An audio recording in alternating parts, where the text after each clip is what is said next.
তুমি কি জানো উম্মত, আমি 23টা বছর টানা তোর জন্য কেঁদেছিলাম উম্মত।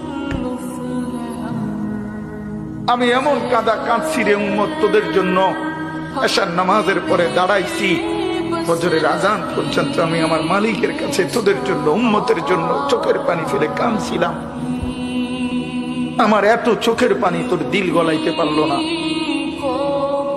আমি তায়েফের পাথরের আঘাতে আমার পিঠটা চালনির মতো ছিদ্র ছিদ্র হয়ে গেছে রক্তে। আমি বুকে পেটে 2টা পাথর বাঁধছি ক্ষুধার কষ্টে। আমি উহুদের দান শহীদ করা রক্তে উহুদের ময়দানে পড়েছিলাম বেহুশ হয়ে।